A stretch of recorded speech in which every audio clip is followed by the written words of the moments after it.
V6 con 258 caballos, la más indomable de las Amarok.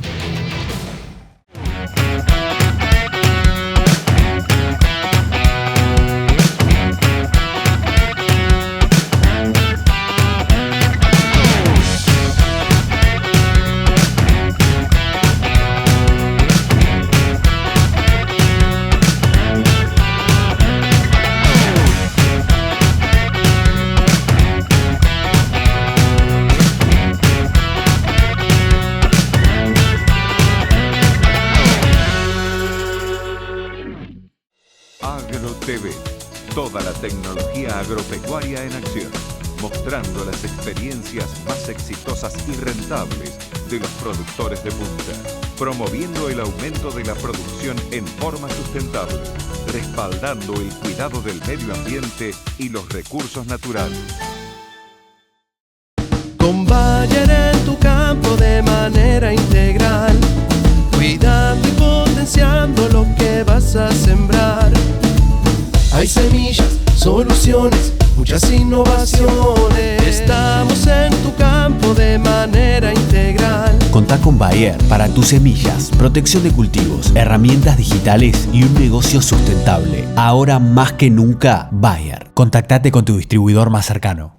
El programa Sistema Chakras se trata de un sistema de trabajo integrado abocado a desarrollar tecnologías sustentables ajustadas a los distintos sistemas de producción. Nos concentramos en generar respuestas concretas a demandas concretas a través de sus dos espacios. El espacio Chakras, que tiene un enfoque más a nivel local, y el espacio Redes, que tiene un enfoque de generación de conocimiento más a nivel regional. Buenas tardes a todos, bienvenidos al taller Huella de Carbonos en Sistemas de Siembra Directa. Para arrancar, comentarles que es un taller enmarcado dentro del programa Sistema Chakras, donde buscamos generar desarrollo para darle respuesta a las demandas de los productores, básicamente con dos ejes fundamentales: el protagonismo horizontal, esto es tener los productores, empresas, ciencia, instituciones trabajando a la par, y por otro, el aprender produciendo. Esto es generar el conocimiento basándonos en escenarios reales de producción para que el conocimiento justamente sea transpolable y aplicable a las situaciones de los productores con las que trabajamos.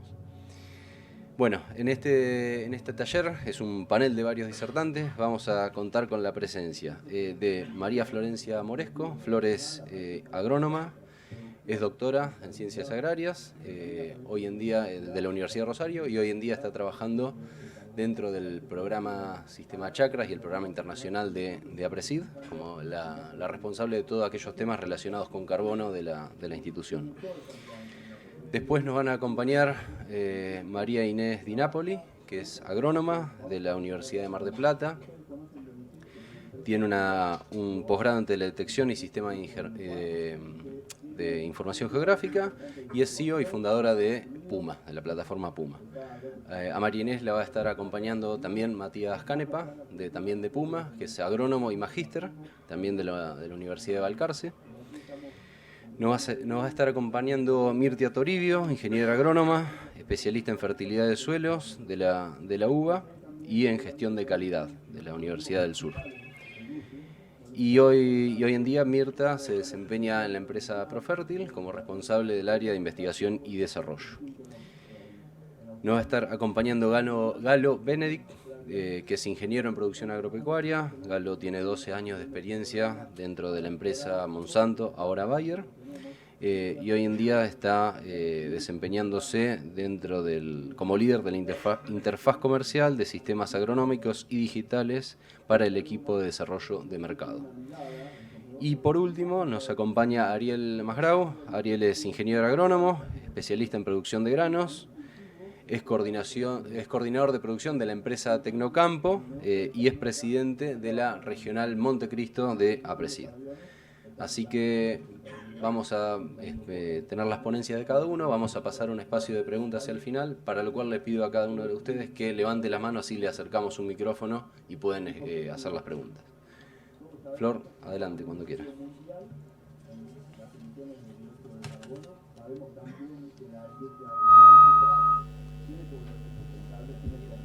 Hola. Bueno, buenas tardes a todos. Muchísimas gracias por asistir al taller.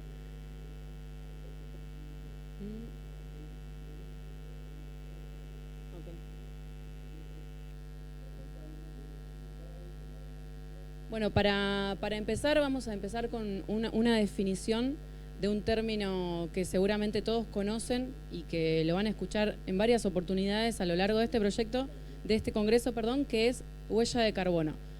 ¿Qué es la huella de carbono? Es un indicador ambiental que pretende reflejar la cantidad de gases de efecto invernadero que son generados y emitidos directa o indirectamente por la actividad de una empresa o durante el ciclo de vida de un producto a lo largo de toda su cadena de producción, medido en términos de dióxido de carbono equivalente.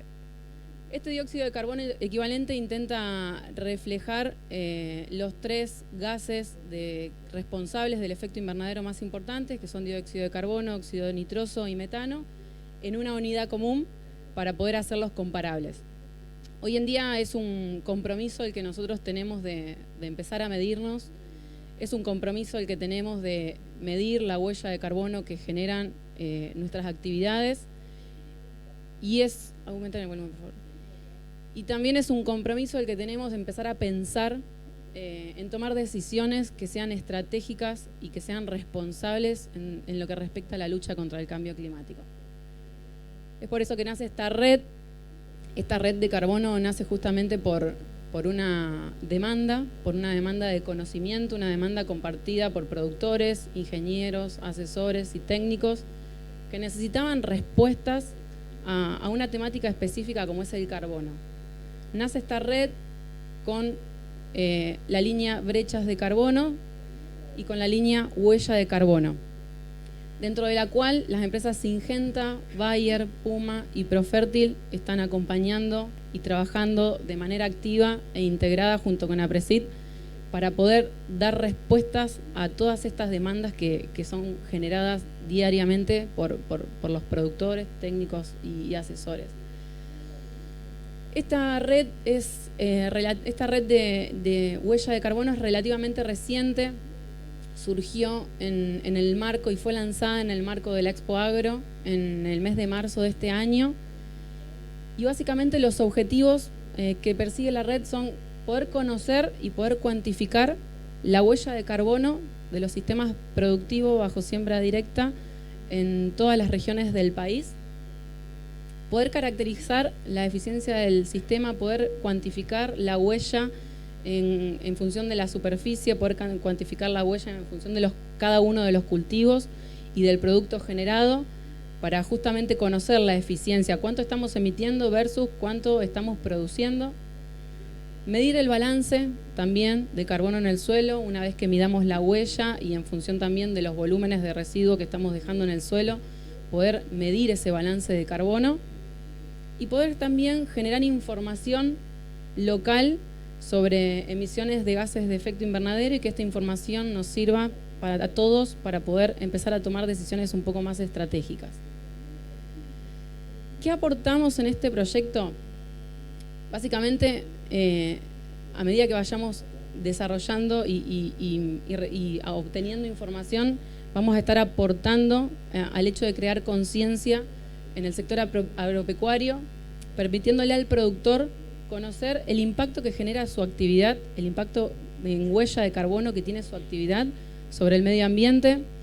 De esta manera poder ofrecerles diversas estrategias que le permitan reducir esa huella de carbono y que les permita también colaborar en la mitigación y en la lucha contra el cambio climático, y generar una red de especialistas, científicos, empresas y quien quiera sumarse y que permita contribuir y permita aportar y generar cada vez más información para mejorar el abordaje de esta temática. Para esto, para APRESID, trabajar en carbono es fundamental.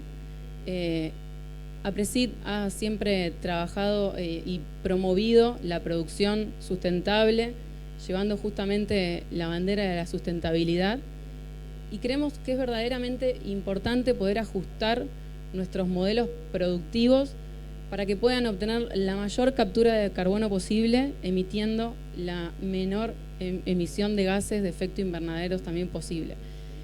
Para esto necesitamos investigación, para esto necesitamos información, necesitamos generar datos y para esto necesitamos empezar a medirnos. Muchas gracias.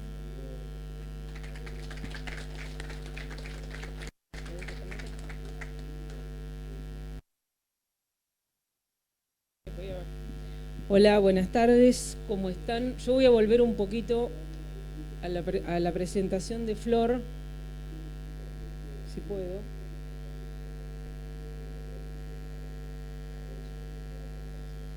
¿Para allá?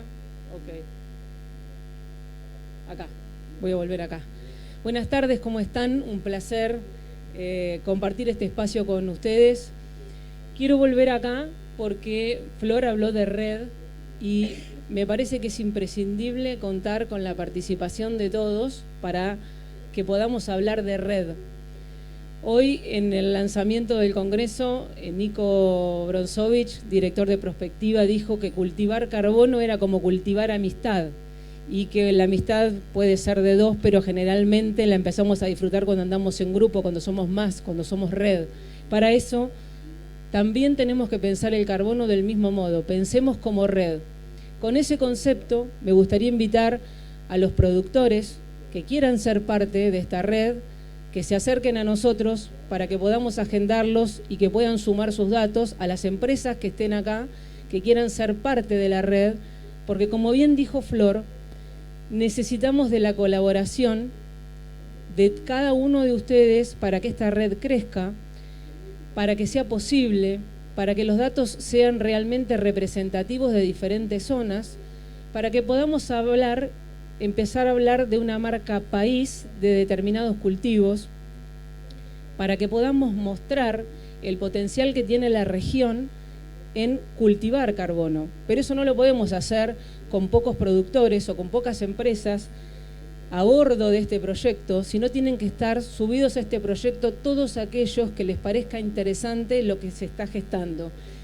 Y la gesta es chiquita recién, porque como contó Flor, empezamos con este proyecto o lanzamos este proyecto en marzo en el marco de la Expo Agro, así que estamos arrancando, estamos empezando a aprender juntos. Es otro punto que quiero poner de manifiesto acá. El conocimiento y el aprendizaje es un intangible, pero que tiene un valor tremendo cuando hablamos de red y cuando hablamos de conocimiento de conceptos que quizás no estamos tan familiarizados. Entonces, los invito, antes de empezar a contarles los resultados que hemos obtenido en estos pocos meses de trabajo en equipo, los invito a que cuando termine la charla se acerquen a alguno de nosotros para decir yo quiero ser parte del programa de brechas o del programa de red de cálculo de huella de carbono, porque me parece que tenemos mucho por co-crear juntos.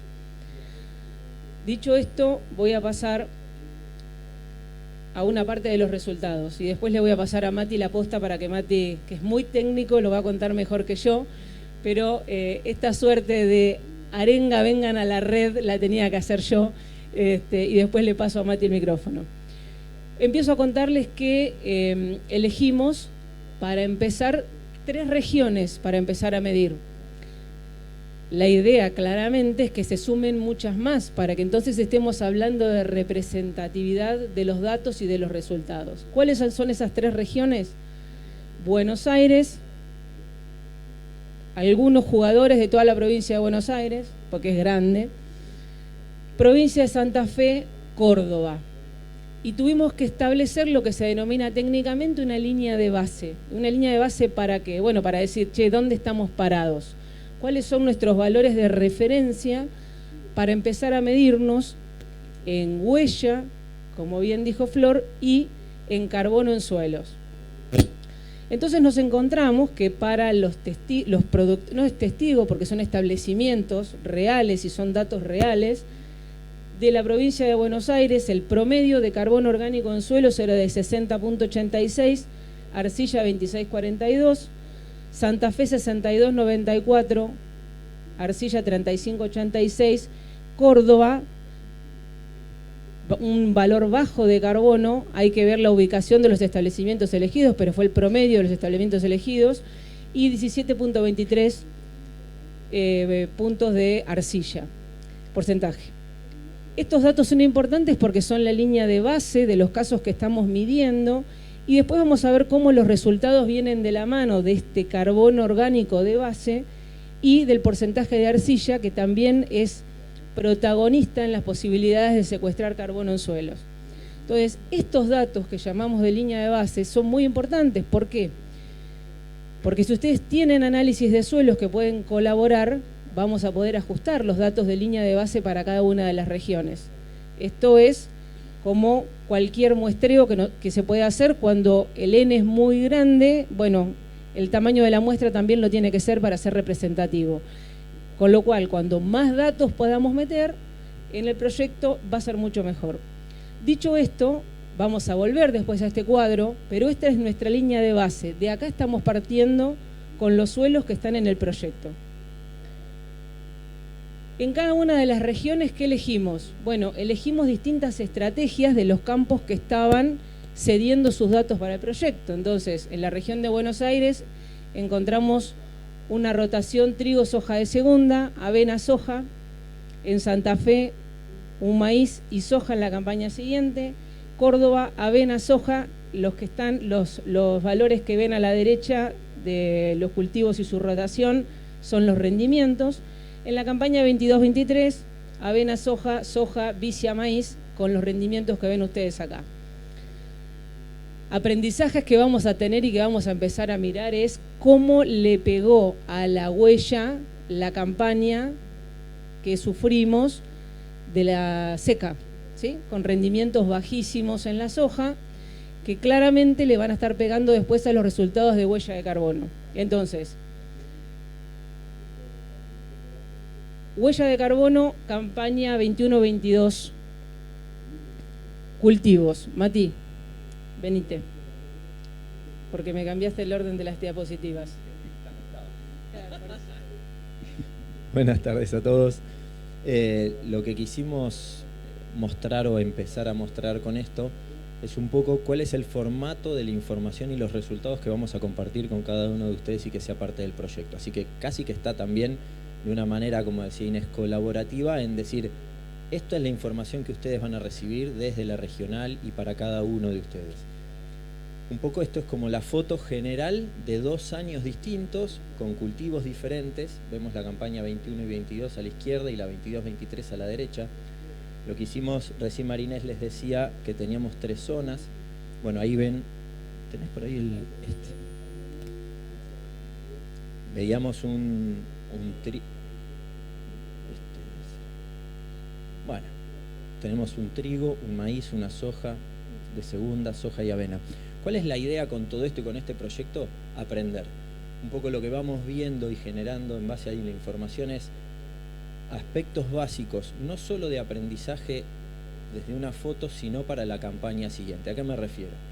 En general, en la mayoría de las situaciones lo que encontramos es cultivos fertilizados con dosis importante de fertilizantes de fuentes nitrogenadas.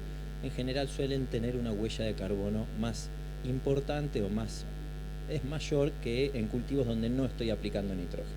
Bueno, claramente ahí estamos viendo trigo y maíz a la izquierda, soja de segunda, soja y avena, una avena que fue como verdeo de invierno, que no tuvo pulverización, estuvo solamente la semilla. Cuando Inés decía del impacto del rendimiento en la campaña y cómo el manejo también empieza a ser importante y a partir de esta información podemos aprender y mucho para los años que siguen, pensemos esto que en términos de carbono, los ciclos de carbono son mucho más largos que una campaña. Acá tenemos que tomarnos esto como un deber a unos cuantos años. Entonces, si vemos aquella campaña, decíamos, la campaña 22-23 tuvo rendimientos más bajos. Bueno, vemos que de sojas que tienen una huella de 100, términos numéricos, olvídense porque no son fijos, esto está en desarrollo, pero sí lo bueno es que se lleven los conceptos. Sojas de segunda, esta es una soja de 3.000 kilos, esta es una soja de 4, y allá lo que vemos que sobre una base de 100 kilos de carbono, dióxido de carbono equivalente, cuando nos vamos a un año donde la soja rindió 1.000 kilos, de 100 pasamos a 300, y en esta zona que es Rafaela, de 100 pasamos a 200. Cómo el impacto del rendimiento se nota. Y ustedes me dirán, che, Mati, pará, pero vos me decís que el rinde bajó, este maíz, ¿por qué allá está igual? Este es un maíz de 3.700 kilos con 100 kilos de urea, y aquel maíz tiene 5.000 kilos, pero aparte tiene, si ven que tiene el mismo color, es porque viene de la zona de Córdoba, tiene como antecesor una vicia y sabemos que eso hace que tengamos que disminuir ese aporte nitrogenado, con lo cual, rinde más kilos, pues está 5 contra 3, pero además tuvo el plus de que el manejo de un cultivo antecesor que aporta nitrógeno hace que el hecho de haberle aportado menos nitrógeno al maíz, también la huella se mantenga. Y esto es como, voy a pasar medio rápido porque de nuevo la idea es ir aprendiendo. En un cultivo por zona, en el trigo que decíamos, ¿es solo importante el dato? Es cómo se compone ese dato. Recién decíamos, bueno, los cultivos con más nitrógenos que otros, porque el hecho de aprender, ¿el puntero anda? No, perdón. Bueno, lo que podemos aprender gracias a la calculadora es que cada jugador que tiene y que compone la huella de carbono, nosotros podemos hacer una lupa, entrar ahí y decir, bueno, estamos viendo que en un trigo, este trigo puntualmente tuvo 415 kilos de urea, y vemos que la barra verde que tiene que ver y se relaciona con los fertilizantes, decir, che, pará, si este es el que más me pega en este componente de huella, ¿qué factores, qué otro producto, qué otra fuente, qué otra cosa puedo hacer para empezar a pensar en que esa barra verde empiece a disminuir? Cuando nos movemos a la soja de segunda que estaba sobre ese cultivo, lo que vemos es que básicamente la soja mayoritariamente tiene pulverizaciones y agroquímicos, entonces vemos la quema de combustibles y la producción de insumos. Acá, como dicen mis hijos, tenemos que deconstruirnos en la agronomía que tenemos pensada. ¿Por qué digo? Acá van a ver que hay 3 componentes de la huella que dice producción, o sea, estos son impactos sobre la huella de nuestro cultivo que vienen dados por la producción del insumo que utilizamos. Entonces, hoy les diría que la alumna Marinés levanta la mano.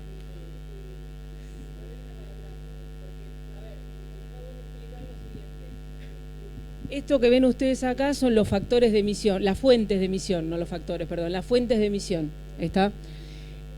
El número que está allá arriba, que creo que dice 649 porque no lo veo bien, ese es el valor de huella. Es decir, ¿cuántas emisiones se generó este trigo por tonelada producida? 649.63 kilos de dióxido de carbono equivalente por tonelada producida. Esa es la huella, ¿ok? ¿Sí? Estos que está acá son las fuentes de emisión, es decir, cada una de estas fuentes, cómo contribuyó a esa huella. Y acá vemos rápidamente que la fuente con más peso, la más importante, son los fértiles. ¿Y esto para qué sirve? Nos sirve para tener una brújula de por dónde puedo atacar yo mi huella para bajarla. Obviamente no va a ser no usando fertilizantes, porque no es la estrategia, porque sabemos que necesitamos fértil para poder generar más granos y a su vez para generar más biomasa, que va a ser la que va a contribuir al carbono en suelos. Estamos cultivando carbono, dijo Bronzo hoy, y eso es lo que tenemos que hacer. Entonces, la estrategia del camino no va a ser no usar fertilizantes. Vamos a usar fertilizantes en principio sabiendo qué tipo de fertilizantes, qué fuentes nitrogenadas, con qué productos podríamos acompañar ese fertilizante, qué estrategia tenemos que tener, qué muestreo de suelos tenemos que hacer. Acá meto bocadillo, el 20% de la Argentina solamente de los productores realizan muestreo de suelos. Estamos bastante abajo de lo que deberíamos para quitar el ojímetro y mejorar esto. Más allá de la eficiencia en el uso de los fertilizantes, una cuestión económica, tenemos que ver cómo mejoramos esto. Lo otro que decía Mati, ya le cedo la posta, es... Mati, ¿te quedas quieto, chiquito? Gracias. Bien. Lo otro que decía Mati es los alcances, y después ya se los dejo al técnico nuevamente. Los alcances, ¿por qué? Porque es importante cuando nos dicen... las empresas necesitan medir el Scope 3. Y ustedes dirán, mira qué lindo, ¿qué es el Scope 3? Es el alcance 3, chicos. En criollo es el alcance 3. ¿Y qué es el alcance 3? Para el productor, hay muchos productores acá. Hay productores, ¿las manitos? Bien. Bien, allá hay aquel lo conozco, el de la punta. Bien, buenísimo. Acá hay otro. Bueno, para los productores, el alcance 3 es la fabricación de los productos que utilizamos a campo. Es las emisiones por la fabricación de semilla, las emisiones por la fabricación de insumos, las emisiones por la fabricación del fértil y el uso de energía. Ok, en la soja no tenemos un peso fuerte de los fertilizantes. ¿Por qué? Porque no fertilizamos con nitrógeno. Y las emisiones más altas se dan con los fertilizantes nitrogenados, no con los fosforados. Entonces tenemos un poquitito de producción de fertilizantes, que está acá 3.11 en la contribución total, que es de los fosforados, pero es de la fabricación, no es de las emisiones a campo, que serían las emisiones directas. Entonces tenemos alcance 1, alcance 2, alcance 3. El alcance 3 de los productores que están acá son los productos que ustedes compran para hacer el desarrollo del cultivo, fungicidas, insecticidas, herbicidas, etcétera, etcétera. Entonces, conocer esto es importante porque acá está la brújula de qué es lo que tenemos que tocar para cambiar este resultado. La que no vamos a poder tocar son las emisiones directas de los residuos de cosecha. ¿Por qué? Porque en criollo, ¿qué son los residuos de cosecha? El rastrojo. Bien, esa no la vamos a poder tocar porque necesitamos dejar ese residuo de cosecha para que después empiece a pensar en convertirse lo que tenemos acá en carbono en el suelo. Así que ese no lo vamos a llevar, ni le vamos a meter las vaquitas, ni vamos a hacer rollitos, ni nada de eso, porque lo necesitamos para que vaya al suelo. En el caso del trigo, que estaba acá, que me corrió Mati, acá está. Fíjense ustedes, tenemos 61,53 más 25 es el aporte del fertilizante a la huella. De vuelta, la estrategia no va a ser no usar fertilizantes, sino qué tipo de fertilizantes y cómo los usamos para que después, saliendo de los años que son anormales, y esperemos que sea una normalidad la seca que tuvimos, se refleje el fértil que usamos en rendimiento, en grano y en materia seca. Entonces, esto surge directamente de la calculadora, y ahora le paso a Mati para que siga con los otros cultivos y las otras zonas, porque acá es importante saber cómo en los resultados que vamos a ver tiene mucha influencia el tipo de suelo y el clima. Entonces, de vuelta, los invito que sumen sus datos porque es aprendizaje para que ustedes vean en sus casos reales qué es lo que está pasando con sus cultivos en sus zonas según el tipo de suelo, la estrategia de cultivo y el clima, que influye directamente en las emisiones de gases, ¿sí? Muchas gracias. Seguimos en esa secuencia que teníamos, como decía recién Inés, de ir atacando esto por regiones y por campañas. Esto sigue siendo Buenos Aires, en la campaña siguiente una avena, donde al no tener insumos lo único que tiene una emisión es el rastrojo. Cuando vamos a una soja de 1.227 kilos, a pesar de ese bajo rinde, que igual la huella se eleva, ¿se acuerdan que de 100 se iba a 300? La composición es más o menos parecida. Y cuando vamos al suelo, de nuevo, no hagan foco en el número, sí es importante el concepto. ¿Qué vamos a aprender y qué nos permite la calculadora y todo el estudio que están haciendo los chicos ir aprendiendo en nuestros sistemas? Ustedes ven ahí que una combinación de trigo y soja de segunda, o cada cultivo que nosotros generemos, a nivel de suelos va a modelar desde el suelo inicial donde nosotros estamos sembrando ese cultivo hasta que lo cosechemos, va a considerar el rastrojo que estamos incorporando, que va a tener relación con el rinde, y como bien decía Inés, ese suelo, por eso es importante, es lote específico, no solo por las características de suelo, densidad aparente y textura, sino también por el clima. Porque en el modelo de suelos, que es el AMG, el que tiene Puma por detrás en su calculadora, las variables de clima son de mucho peso. Por eso ustedes pueden entrar hoy a una web y buscar calculadora huella y cargar el manejo agronómico de un cultivo y les va a dar un valor. Eso no está ni bien ni mal, es correcta la matemática, digamos que es imparcial la ubicación o el resultado en relación a qué pasa realmente como aporte o no al planeta. Porque si yo no le puse el suelo, un manejo de un maíz, si yo no le digo que estoy en un suelo de la zona de Buenos Aires, puede ser Michigan, Mongolia o cualquier lado. Yendo a eso, lo que vamos a aprender en cada situación que analicemos es la biomasa de equilibrio. Nos va a decir, che, yo hice este cultivo en este lote, me quedé debiendo generar más materia seca, más planta, o estuve bien. Si el dato es positivo, quiere decir que estuve bien, que el cultivo que yo generé aportó, le devolví al suelo parte de lo que se mineralizó y lo que yo utilicé.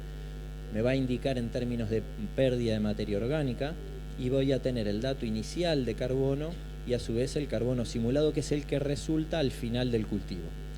Otra rotación, lo mismo vamos a ir viendo para los distintos casos, ¿sí? Esto ya estamos en la zona de Santa Fe. Santa Fe, recuerden, era un maíz y era una soja. En el caso del maíz, de nuevo, si bien el rinde era bajo, la composición sigue siendo más o menos parecida, con lo cual ya vamos haciendo algún aprendizaje. Cuando vamos a la soja del año siguiente y vemos también un rinde bajo, acuérdense que lo que decía por ejemplo Inés, ¿por qué es importante el rinde? Porque obviamente estoy diluyendo una generación de huella dividido toneladas. Si en la soja del primer año que veíamos en Buenos Aires era un promedio de 3.500, o sea que es de 1.000, la huella pasaba de un 100 a 200. Entonces, por eso es importante y va muy en línea con lo que decía. Esto es una cuestión de intensificar con materia gris, es intensificar con procesos, no solo con insumos. No tenemos que ir por la de menos, tenemos que ir por la de máxima, pero tratando de aprender en qué factores son los que tenemos que tocar para lograr maximizar los rendimientos con la menor cantidad o el uso más eficiente de insumos, ¿sí? Volvemos a ver lo mismo en una zona de Santa Fe, que se acuerdan que suelos eran parecidos entre Santa Fe y Buenos Aires. Vamos a seguir viendo en cada situación la posibilidad de entender si un maíz que dio 3.780 kilos en un suelo que estaba enriquecido de carbono, pues vemos que sigue teniendo enriquecido comparado al que vamos a ver después, perdón. Lo que nos permite entender la calculadora es cómo terminamos en ese lote en relación al cuidado al suelo. Si vamos a Córdoba, en esta situación vemos de nuevo una avena, donde básicamente no tenía insumos salvo la semilla. Cuando vamos a una soja de 4.200 kilos, el impacto del rinde. Veíamos que estaba en los 100 kilos, bueno, esta da 86, vuelve a tener el componente de residuo de cosecha, insumos. Esta tiene una fertilización de Microessentials, que tiene una parte de 12N, ¿no? Mirta, es Microessentials es 12N, creo. Por eso aparece acá y aparece este pedacito de barra verde. Vamos al año siguiente, decíamos, pero el maíz terminaba teniendo una huella parecida que el del año anterior. Bueno, acá está la importancia del manejo y del aprendizaje. Este es un cultivo de vicia, estuvo fertilizado con nitrógeno, perdón. Vemos la vicia, como sabemos, al igual que la soja, los cultivos que están enriquecidos en nitrógeno dentro de esa planta, cuando vemos la composición de la emisión, cuando se descompone ese rastrojo, es más grande. Porque aparte de esa descomposición, acá por ahí no está en el óxido nitroso. Es importante cuando ustedes empiecen a seguir el tema carbono, hay algunos detalles importantes que son, por ejemplo, siempre tiene que estar expresado en unidades de dióxido de carbono equivalente. Eso quiere decir que cuando nosotros a la calculadora le digamos que tenemos una unidad de óxido nitroso, eso representa 298 unidades de dióxido de carbono. Entonces no es lo mismo poner 1 NO2 o corregido para tener una unidad equivalente. El maíz de 5.000 kilos que venía sobre una vicia, que tuvo menor fertilización nitrogenada, pero aún así seguimos viendo que no se modificó la huella, pero que su composición en sí es bastante parecida. Como resulta, y esto era un poco lo que decía Inés, como situación contrastante de esta zona cordobesa, veíamos lotes con carbono de 60, acá vemos de 23, y volvemos a ver las mismas unidades para una rotación de un cultivo de invierno o de cobertura sobre la soja y un fijador de nitrógeno sobre el maíz. En las dos situaciones lo que podemos ver es que tuvimos una ganancia, le dejamos al suelo un poquito más de lo que le devolvimos. Eso se entiende también mirando la diferencia entre el carbono inicial y el simulado. Y esto lo que vamos a ver, porque de hecho el taller se llama en sistemas de siembra directa, lo que permite la calculadora de manera muy sencilla y amigable es, bueno, si aprendimos y pudimos identificar esos puntos críticos en cada cultivo, en cada especie, bueno, ¿qué pasa si yo lo modifico? Entonces acá lo que hicimos fue, para el caso del maíz, solo en Santa Fe, porque si no vamos a estar hasta mañana. Esto es lo que ya vimos, teníamos el suelo para esa situación de maíz en siembra directa, que era como estaba todo simulado. Veíamos que del carbono inicial, cuando terminábamos, habíamos dejado un poco menos, y que las emisiones, o sea, esta pérdida de carbono en términos de kilos de dióxido de carbono equivalente eran 2.600 kilos en el suelo. Entonces lo que hicimos fue cambiar de directa a reducida Y lo que vemos es, partimos del mismo punto inicial, pero vemos que allá en la reducida tenemos carbono simulado más chico. La cantidad de carbono, si hubiéramos hecho una labranza reducida en vez de directa, es mayor la pérdida, y vemos que la huella pasa de 2.600 a 3.877 kilos. ¿Qué pasa con la soja? Veíamos una situación similar, modelada o cargada en el sistema de directa. Veíamos que iniciábamos con un carbono inicial que disminuía al terminar el cultivo, con un cierto nivel de emisiones de dióxido de carbono equivalente, y si lo simulábamos eligiendo una labranza reducida, ¿qué terminaba pasando? Exactamente lo mismo. El carbono inicial es el mismo, el final es menor en la reducida y se elevan las emisiones y las absorciones de suelo. No era caprichoso el decir que no miraran los números, porque acá lo que todavía tenemos que aprender y necesitamos de cada vez más datos es entender la magnitud de estos impactos y de estos cambios. Así como pudimos hacer de siembra directa a labranza reducida, y después Mirta lo va a aplicar, podemos modificar fuentes de fertilizantes, podemos modificar los sistemas de labranza. Hay un montón de cuestiones agronómicas que nosotros hoy estamos utilizando y que podemos reflejar acá, no para solamente aprender y medir lo que hicimos ayer, sino para tratar de corregir lo que vamos a hacer mañana. ¿Levantaste la mano? Ah.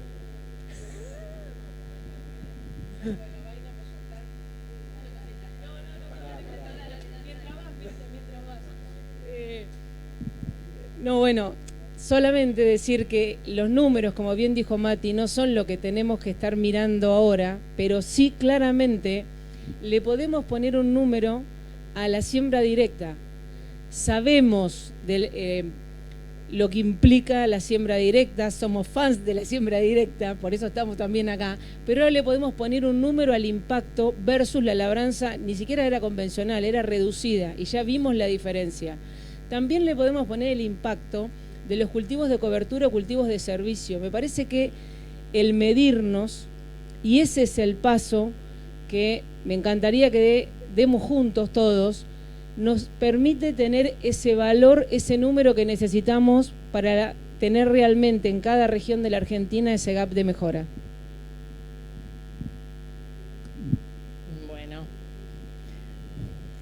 Bueno, muchas gracias por estar acá en este taller. Mi parte viene, obviamente, de la empresa de fertilizantes Profértil. ¿Por qué estamos apoyando este proyecto? O sea, con todo lo que explicó recién Matías e Inés, cae de maduro la importancia de los fertilizantes, ¿sí?, para lograr una intensificación productiva, para poder alcanzar o acortar las brechas de rendimiento, pero también debemos hacerlo en forma sustentable, ¿sí? Debemos pensar que tenemos que minimizar las pérdidas de todas estas emisiones de gases de efecto invernadero para poder lograr una intensificación productiva sustentable y sostenible en el tiempo. Desde Profértil trabajamos ya hace años en lo que es todo el tema de sustentabilidad. En el 2015, ¿sí?, nos adherimos al Pacto Global de las Naciones Unidas y participamos con 6 ODS, Objetivos de Desarrollo Sostenibles, en los cuales alineamos nuestra estrategia a estos ODS. En el 2018 presentamos un producto llamado N-Total Plus. Ya veníamos comercializando desde el 2008 un producto llamado N-Total, que es una urea con un inhibidor de la ureasa, que lo que hace es minimizar las pérdidas de nitrógeno por volatilización de amoníaco. Una pérdida, una emisión indirecta de óxido nitroso, uno de los gases de efecto invernadero. En el 2018 entonces presentamos este producto, que es un producto mucho más estable, ¿sí?, un producto más eficaz que tiene 2 principios activos. En el 2020 empezamos a producir con un 60% de energía eléctrica renovable en toda la producción de urea. Es decir, empezamos a producir esa energía eléctrica con una disminución de energías sucias, digamos, por energías limpias renovables.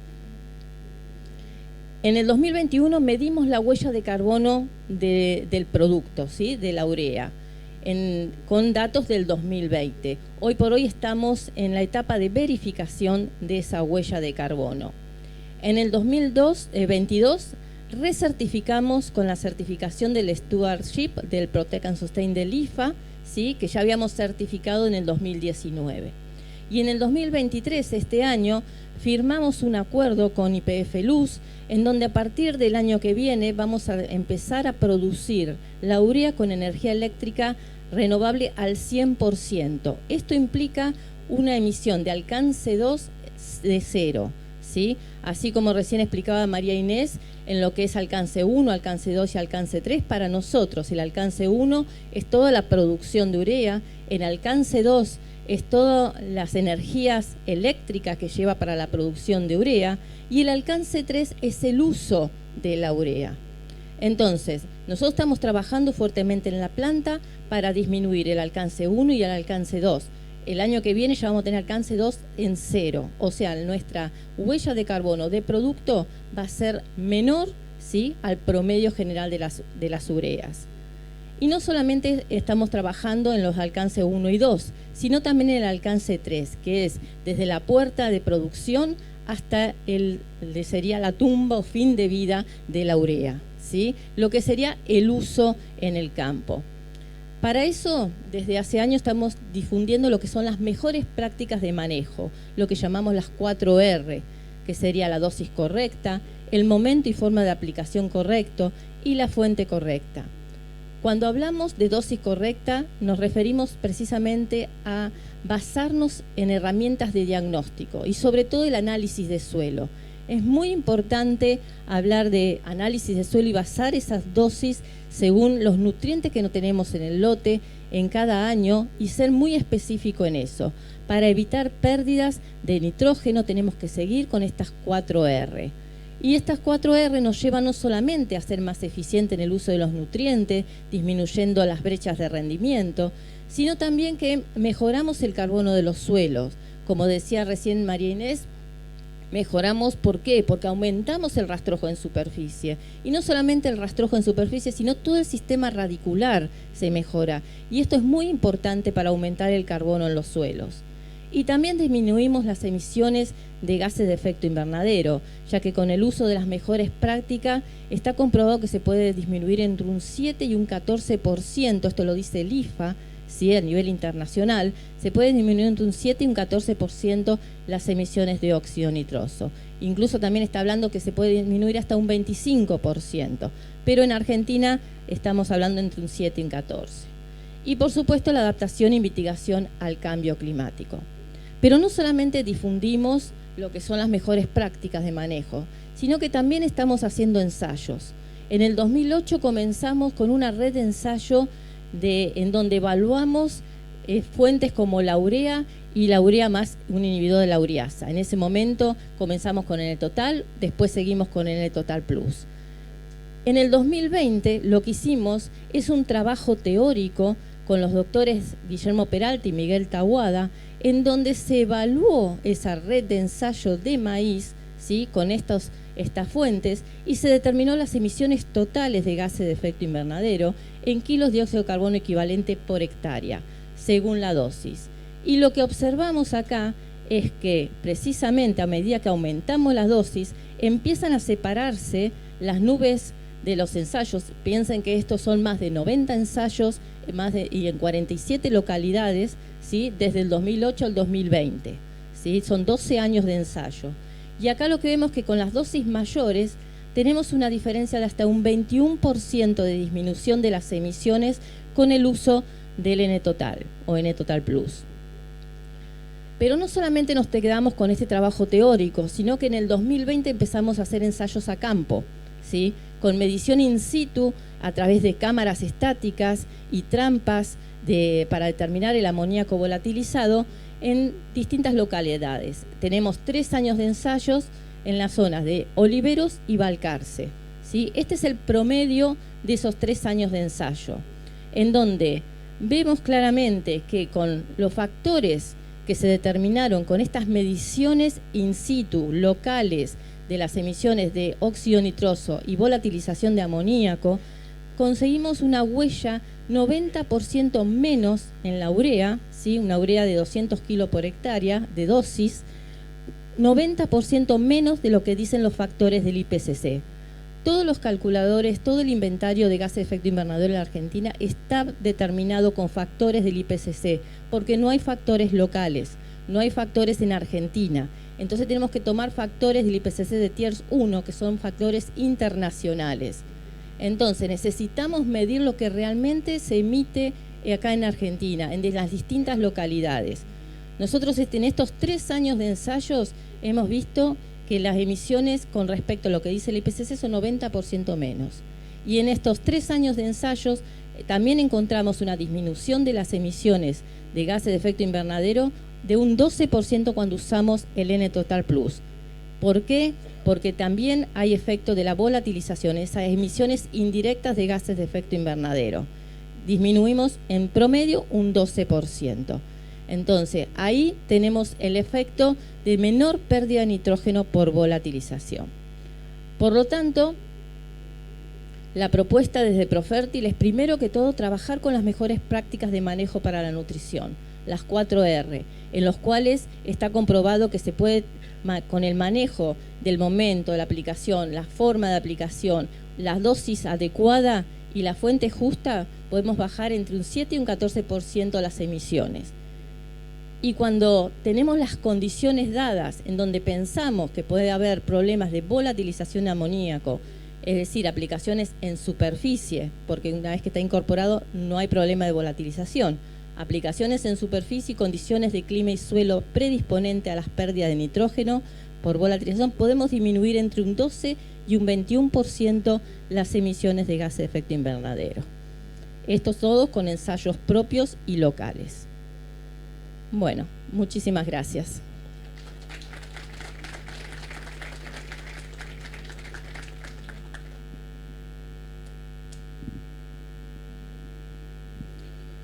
Bueno, buenas tardes a todos. Mi nombre es Galo Benedit y la idea ahora es contarles un poco del proyecto de Procarbono de Bayer y por qué vemos tan importante participar en un proyecto como este, el que es el de Red de Brechas de Carbono y de Huella de Carbono de APRESID. Y para eso la idea es hablar un poco primero del desafío que tenemos como sector, que es el calentamiento global, el cambio climático y la seguridad alimentaria. Las emisiones de gases de efecto invernadero que veíamos hace un rato, que generamos dentro del agro y de las distintas industrias, generan ese aumento de las temperaturas globales. Ese aumento de las temperaturas globales genera una variación en el clima, en las condiciones ambientales. ¿Qué es lo que genera? Un poco lo que vimos en esta última campaña. Esas sequías extremas, olas de calor, olas de inundación en distintas regiones del mundo. Eso hace que las regiones donde nosotros estamos acostumbrados a producir cultivos o los momentos donde estamos acostumbrados a producir cultivos cambien.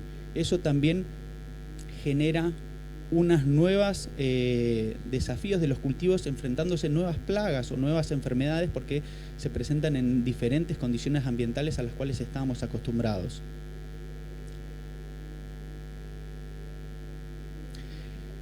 Esto afecta directamente el desarrollo de los cultivos y de esta forma la seguridad alimentaria.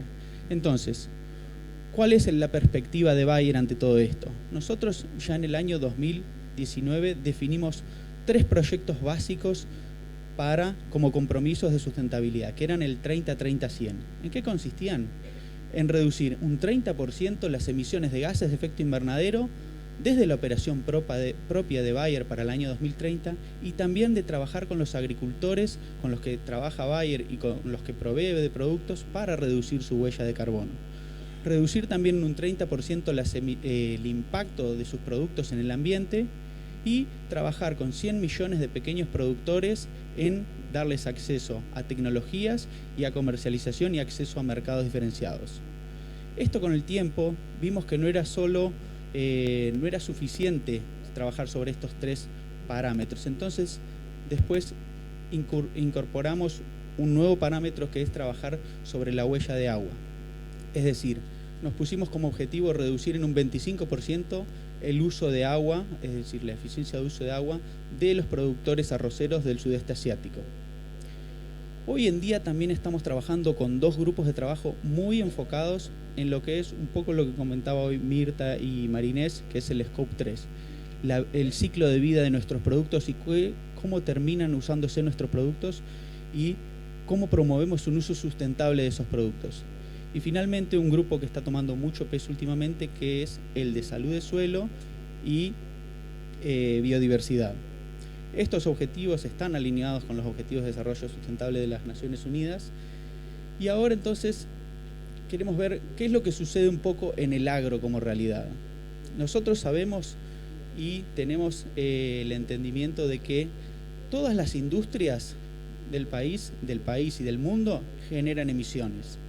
El agro es una de ellas, las industrias son otras, la producción de energía, todas miden emisiones. Y hoy vimos cómo nosotros nos medimos en el agro para cuantificar esas emisiones. Sabemos que a nivel global las emisiones del agro suman un 25% de las emisiones globales. Si nos ponemos a pensar cómo estamos en Argentina, ese 25% aumenta a un 37%, pero eso no es que esté dado por un gran uso de fertilizantes en la región o un gran uso, sino que tenemos una baja participación del componente industrial, es decir, nuestra industria es muy pobre. Recuerdo un comentario que hacía Rodolfo Bongiovanni de INTA Manfredi el otro día, que el nivel de emisiones está muy relacionado con el PBI de cada producto. Entonces las emisiones de Argentina a nivel global y la participación de las emisiones es la misma que la participación de emisiones del PBI, es muy baja. Entonces, pero esa es una parte de la historia y trabajar en emisiones.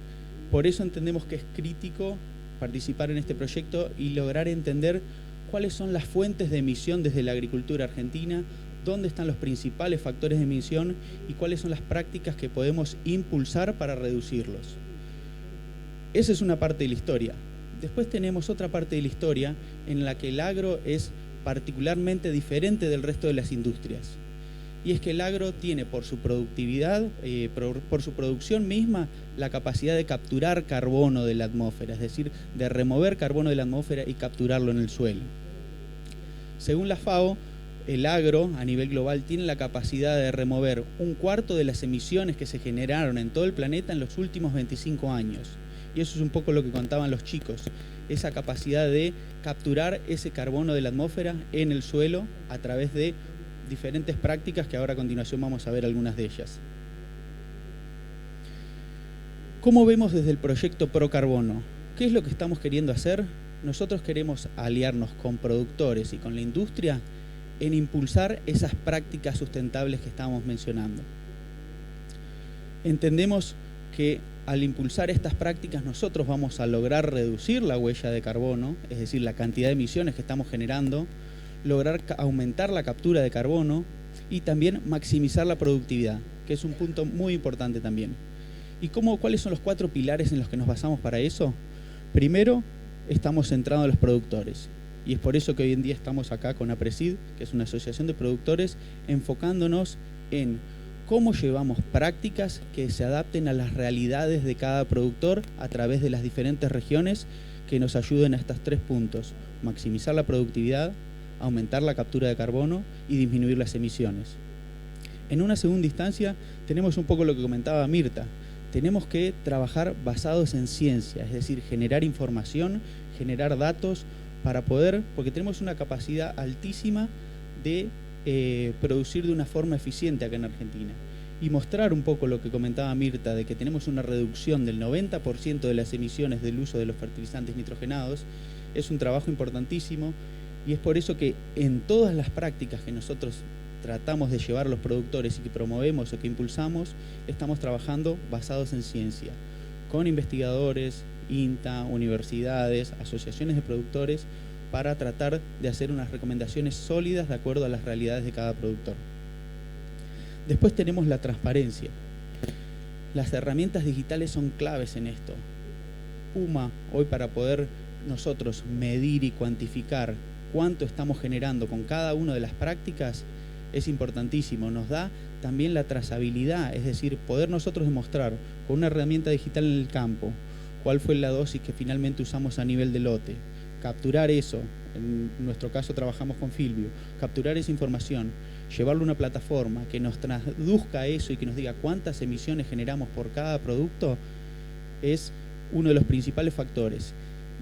que son tenidos en cuenta por los organismos posteriormente que van a certificar lo que nosotros hicimos. Es decir, si nosotros tenemos una capacidad de generar trazabilidad de todas las prácticas que estamos ejecutando en el campo, trazabilidad de cómo hacemos los cálculos para cuantificar esas emisiones que se generan desde cada práctica, vamos a tener el camino muy allanado para después acceder a algún tipo de certificación o lo que fuera. Y finalmente, un poco el motivo por el que estamos hoy acá, que es esencialmente colaborativa. La temática de carbono tiene un montón de aristas y no es imposible abordarlas de una sola forma. Como decíamos, necesitamos productores, necesitamos ciencia, necesitamos empresas de tecnología, startups, para poder generar un ecosistema donde estemos llevando una propuesta integrada al productor y que facilitemos el acceso al productor a entender cuáles son las prácticas, medir cuál es el impacto de cada una de esas prácticas y allanar después el camino para un acceso a organismos certificadores. De esa forma,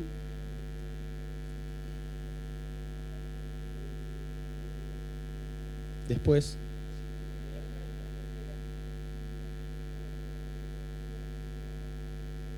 muy bien. ¿Cuáles son entonces las prácticas que hoy estamos impulsando desde Procarbono y desde la iniciativa de Bayer? Y los tres principales pilares están muy asociados con APRESID, que es el sistema de siembra directa. Por un lado, y la idea es ir vinculando un poco cada una de estas prácticas con lo que fueron mencionando los chicos anteriormente. Por un lado, siembra directa, el no laboreo del suelo. Todo el carbono que tenemos en el suelo nosotros capturado, que son un poco los valores que nos mostraba Matías y Marinés, no lo queremos perder. Entonces eso lo tenemos que mantener en el suelo. Si laboreamos, vamos a perder esos valores que nos mostraba Matías de 1.200 kilos cuando vos pasás de una labranza reducida a una siembra directa. Después el cultivo continuo durante todo el año, es decir, la incorporación o de cultivos de invierno o de cultivos de servicio.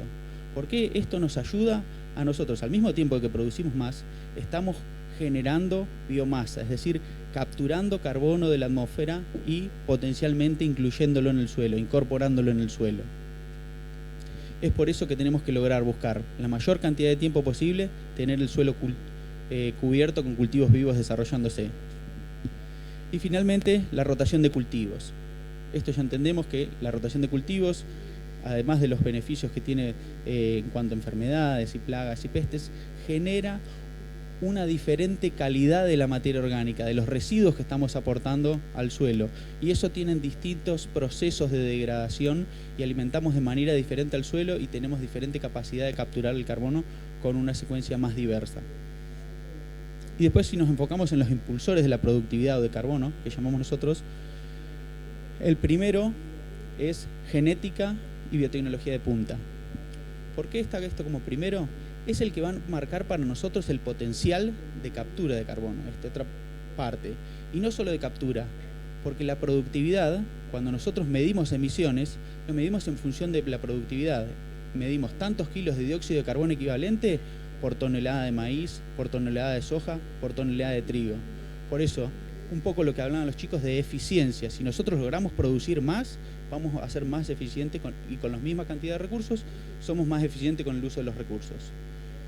Pero si nosotros logramos tener un techo más alto, es decir, un potencial más alto, tenemos la posibilidad de llegar a alcanzar ese techo más alto. Eso es lo que va a definir nuestro potencial. Después, lo que es la optimización del uso de los fertilizantes y correctivos de suelo, enfocado directamente en los fertilizantes nitrogenados, lo que comentó Mirta, para los casos de trigo y de maíz, las 4 R's, las recomendaciones de cómo aplicar de manera precisa y maximizar la eficiencia de uso del nitrógeno. Después, la implementación de una agricultura digital. ¿Por qué una agricultura digital? Esto nos ayuda a lograr ser eficientes a nivel de lote y a nivel cada una de las distintas partes del lote. Muchos conocerán que un lote tiene diferentes potencialidades y diferentes características y podemos tener en una zona de baja productividad, media y alta. Entonces, si nosotros logramos ser eficientes en cuanto asignamos a cada una de esas partes, vamos a estar disminuyendo esa huella que hablábamos. A la parte de baja productividad le vamos a estar dando la dosis correcta que decía Mirta. No va a ser la misma dosis plana para todo el lote. Entonces, eso es una herramienta clave para la eficiencia de uso de los recursos y por ende la eficiencia en cuanto estamos generando emisiones, es decir, lograr disminuir las emisiones de todo el lote. Y finalmente lo que es implementar una protección de cultivos enfocada en la ejecución de un monitoreo. Y acá trabajamos un poco también con el impacto que veíamos hoy de la protección de cultivos, pero también de la quema de combustibles. Hemos tenido algunos casos donde hacemos aplicaciones calendarizadas o parametrizadas por estadios de crecimiento sin tener tanto en cuenta el monitoreo, y eso a veces genera dobles aplicaciones o doble consumo de combustible, y eso genera de nuevo más emisiones desde el sistema, al margen del impacto que tienen los costos o la baja eficacia de un producto en particular. Nosotros fuimos viendo que a lo largo del tiempo esto genera mayor productividad en distintos ensayos que vamos a ver ahora más adelante. Vemos que podemos capturar carbono, tenemos que ver cómo lo balanceamos con las emisiones, logramos a veces producir más con la misma cantidad de emisiones, entonces la eficiencia es mayor, logramos producir más cantidad de biomasa, promoviendo una biodiversidad, mayor biodiversidad.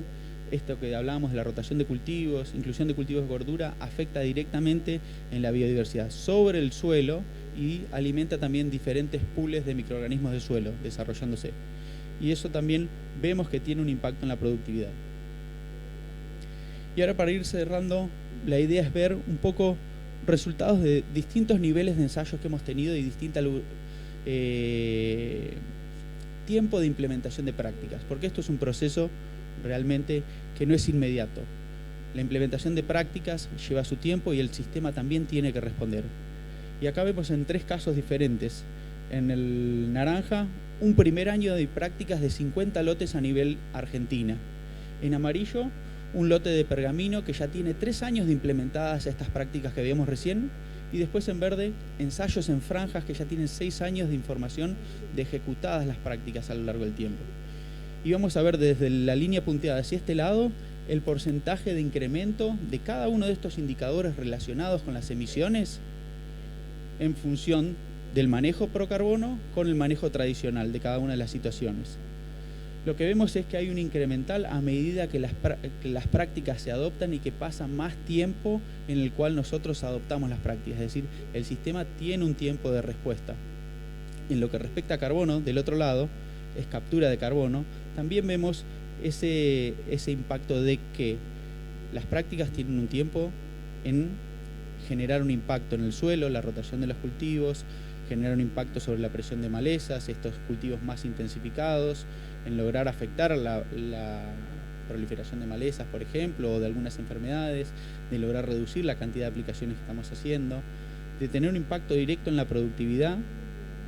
Y lo que decíamos hoy, la productividad es muy importante, mantener el foco en la productividad porque es lo que nos hace ser más eficiente con el uso de los insumos. Si nosotros logramos producir más con la misma cantidad de insumos, estamos siendo más eficientes y estamos bajando la huella de carbono de nuestros productos, que son las toneladas de grano que nosotros producimos. Entonces, en función de las prácticas y el tiempo que nosotros tenemos ejecutando esas prácticas, vamos a tener mayores valores de indicadores de sustentabilidad desde nuestra producción. Esto es lo que hace que para nosotros sumarnos, y reitero la invitación de Marinés, a participar de este proyecto, en entender de manera colaborativa cómo las prácticas impulsadas por los productores, por APRESID, por Profertil, lograr medirnos a través de Puma, es algo que nosotros tenemos que intentar abordar de manera colaborativa, y es la invitación a todos ustedes también a sumarse y poder participar y entender cómo es el impacto de cada uno de nosotros y cuáles son los indicadores o los principales factores que tenemos que abordar y cómo trabajar para abordarlos en lograr reducir la huella de cada uno de nuestros establecimientos. Muchas gracias.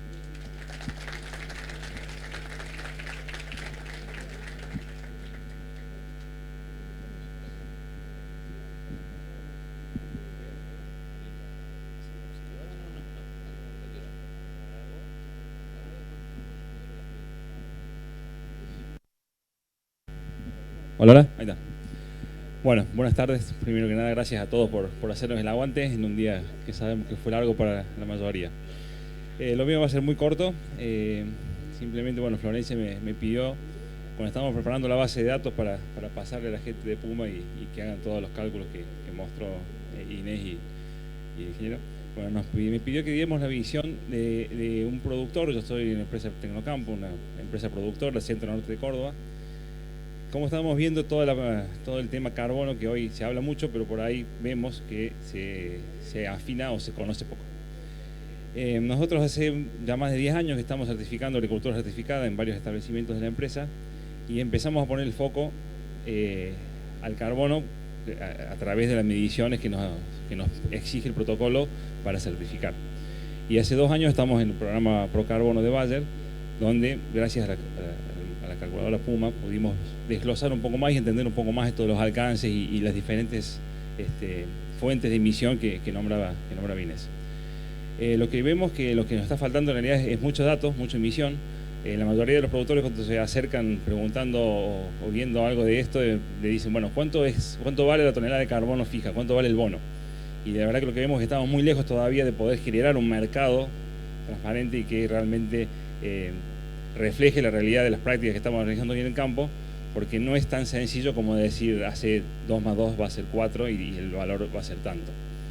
Lo que estamos viendo es que lo que primero tenemos que empezar a hacer en todas las empresas es medir con un sistema. Nosotros empezamos con un Excel con todas las tablas del IPCC, bastante casero, bastante todo tedioso, y bueno, y hoy tenemos algunos modelos como Puma que por ejemplo nos dan mucho más fácil el desglose por fuentes de emisión de lo que estamos haciendo, siempre y cuando tengamos la trazabilidad de los datos que estamos teniendo, de las aplicaciones y de las labores que estamos realizando.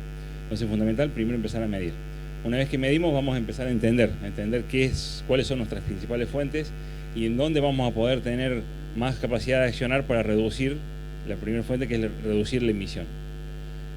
Una vez que sepamos un poco eso y podamos accionar, bueno, ya vimos, no es lo mismo usar una fuente nitrogenada que otra, no es lo mismo usar una dosis por las dudas que hacer un análisis de suelo y hacer un correcto diagnóstico. Una vez que afinemos y podamos reducir al máximo todas las que son las emisiones, ahí recién vamos a empezar a pensar lo que es, bueno, veamos cómo maximizamos la captura. Que en esto, bueno, es fundamental, lo vimos un poco recién con el tema del procarbono, es fundamental la intensificación. Pero bueno, obviamente que meter un cultivo de servicio mejora mucho nuestra captura y reduce nuestra brecha de carbono, pero los que estamos haciendo norte de Córdoba y algunas zonas del país sabemos bien que la intensificación va a depender mucho del año, no va a ser una práctica que vamos a poder realizar siempre, pero está bueno que tengamos en cuenta que meter un cultivo de servicio reduce mucho y en muchos casos es clave para poder balancear un sistema de producción con una rotación normal de nuestra zona.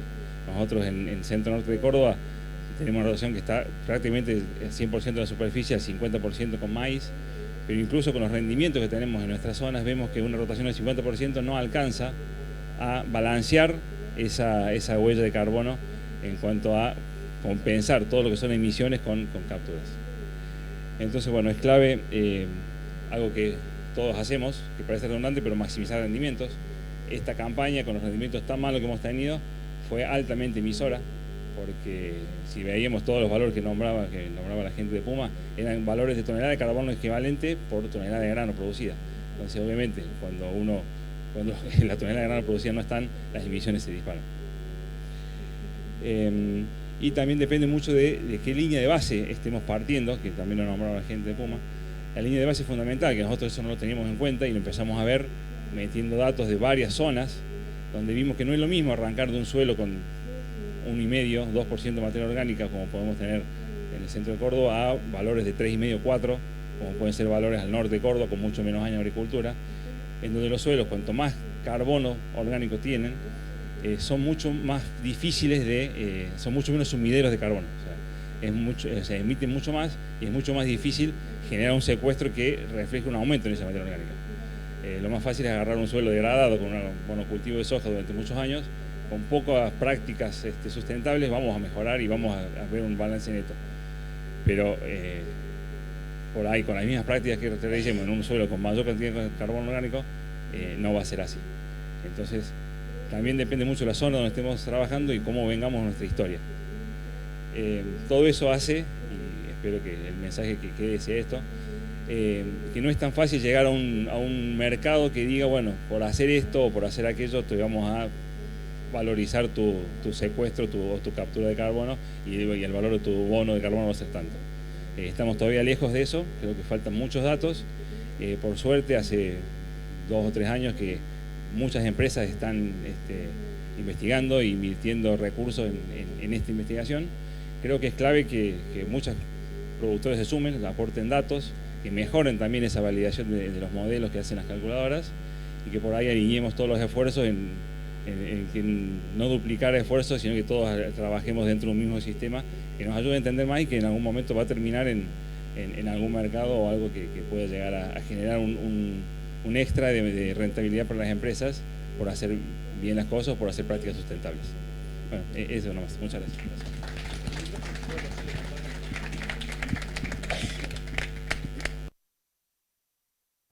Hola, ahí está. Bueno, muchas gracias a los expositores por sus presentaciones, la verdad que muy buenas, la verdad que ayuda mucho a empezar a poner luz sobre este tema. Creo que es un gran desafío el tema de empezar, más allá de la parte, como decía Ariel, de los bonos de carbono, empezar a medirnos, empezar a entender por dónde pasan las claves para hacer una producción mejor y después veremos qué podemos hacer con eso a nivel de los bonos, como comentaba Ariel. Vamos a pasar la parte de las preguntas, los invito, hay un número de celular ahí, vamos a tratar de hacerlo por el celular para que quede prolijo para la gente que está en el streaming y puedan también ellos escuchar las preguntas, que yo las traduciré, para que las puedan enviar por el número de celular que lo tengo aquí. Así que vamos a empezar. La primera de las preguntas, quizá para Matías e Inés, es respecto a la estimación que hicieron de la labranza reducida, como impacta en aumento de emisiones, si tuvieron, primero que entienden qué contempló esa labranza reducida en realidad, y después si han contemplado algún tipo de incremento o reducción en el uso de insumos por la labranza en esos cálculos. Buenas tardes. No, con respecto a la modificación en insumos no, y con respecto a la labranza reducida lo que hicimos fue seguir un número, una constante que tienen determinadas las normativas internacionales, ¿sí? O sea que lo que hicimos fue modificar la constante que tienen determinada para la siembra directa, la modificamos por la reducida. En esa reducida lo que no hay es una inversión completa del pan de tierra, ¿sí? Son labranzas, yo no recuerdo de memoria la especificación, pero claramente no es o está alejado de lo que sería un disco tradicional o un arado, ¿sí? Pero lo que hicimos fue modificar la constante que las normativas toman para la labranza reducida comparada a la directa. Y no tuvimos en cuenta una modificación en insumos que, bueno, también sería razonable. Bien. Bueno, gracias Matías. Una pregunta para Inés, te quería preguntar. Para Mirta, me confundí, para Mirta. Vos mostraste, Mirta, un poco el tema de cómo a medida que aumentas la dosis, pareciera que productos que inhiban la volatilización tienen más respuesta. ¿En qué situaciones para el productor, en qué situaciones están viendo que ese impacto es mayor, digamos? Como productor, ¿a qué productores o en qué situaciones te conviene aplicar este tipo de tecnología que va a tener más impacto en la reducción? Muy buena pregunta. A ver, hay que tener en cuenta las condiciones climáticas y de suelo, ¿sí? Y las de manejo también. Obviamente la dosis de nitrógeno es fundamental y también el aplicarlo en superficie. Este producto funciona, digamos, cuando necesitamos aplicar el fertilizante en superficie, porque sabemos que si incorporamos la urea no hay problema de volatilización. Ahora, ¿cuáles son las condiciones que nos van a prender las luces? Temperaturas mayores de 20 grados, situaciones de alto rastrojo en superficie, humedad, ¿sí? Que no alcance una precipitación de 10-15 milímetros que pueda incorporar el producto, pero sí hay humedad en el ambiente, humedad en el suelo, que ha llovido previamente. Todo eso acelera la actividad de las ureasas, de las enzimas en el suelo, y empieza el proceso de hidrólisis de la urea, y la volatilización ocurre en los primeros días después de la aplicación de la urea. Es típica la curva del segundo o tercer día, en donde ese es el pico de volatilización de la urea. Entonces, tenemos que tener mucho cuidado con las condiciones después de la aplicación del fertilizante, ¿sí? También en suelos más arenosos hay más proclive a la volatilización, baja materia orgánica, baja capacidad de intercambio catiónico. Todo eso nos dan indicio de la posibilidad de que haya volatilización. Por supuesto que la temperatura es detonante, o sea, arriba de 20 grados centígrados se va acelerando el proceso de volatilización.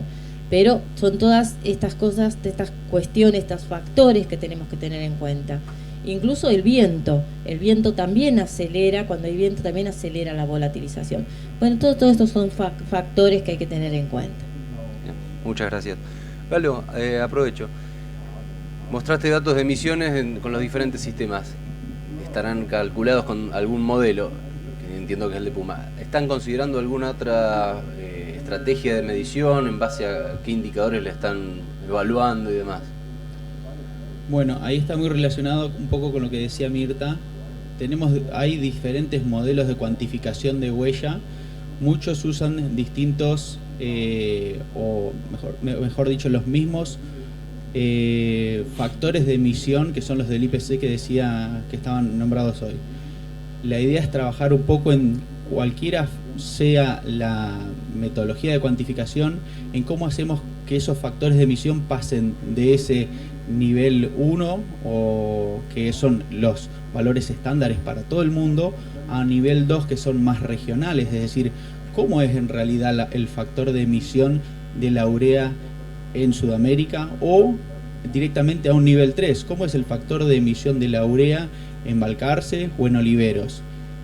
Estamos enfocando más allá de la metodología de cuantificación o el calculador en sí, enfocando esfuerzos en tratar de ser más precisos con cada factor, cómo realmente es a nivel local y cómo podemos traer esos valores a los calculadores que después usemos. Es decir, cómo podemos actualizar esos valores, esos factores de emisión a una realidad local. Bien, perfecto, muchas gracias. Me llama la atención el dato que tiraba.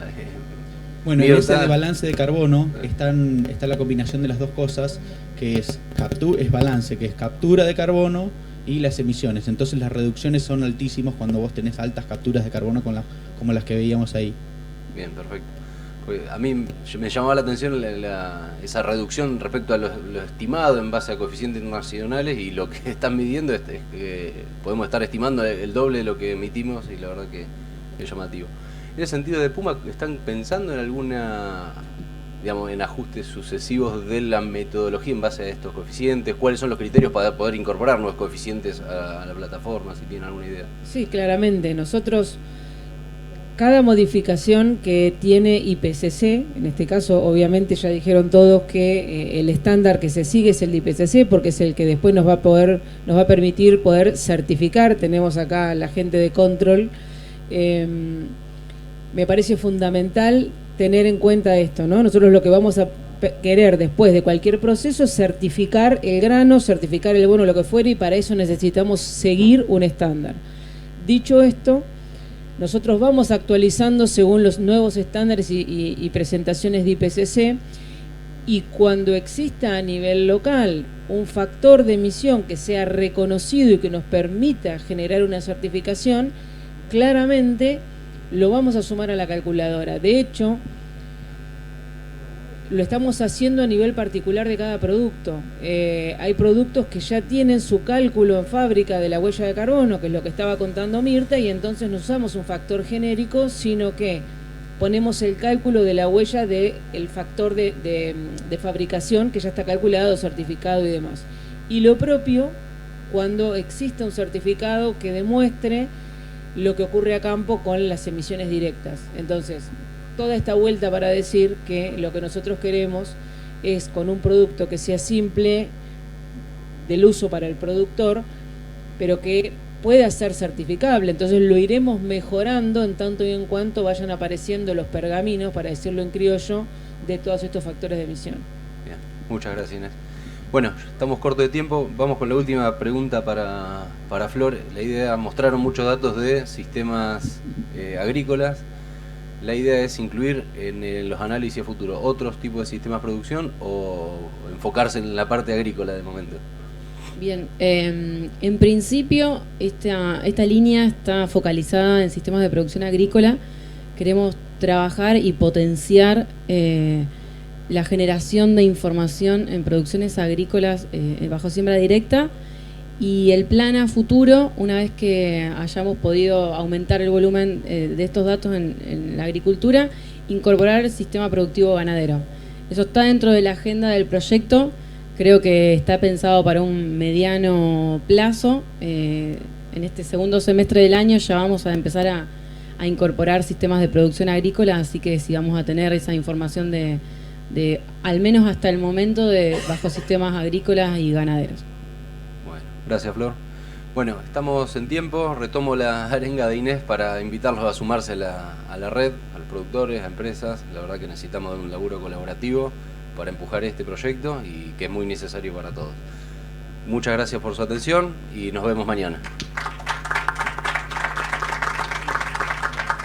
Producir, crecer, compartir. Es el accionar de AFA, Agricultores Federados Argentinos. Nuestra cooperativa. Es hora de revalorizar lo hecho y celebrar el camino recorrido. AFA, un mundo de 90 años. Hecho entre todos, todos los días.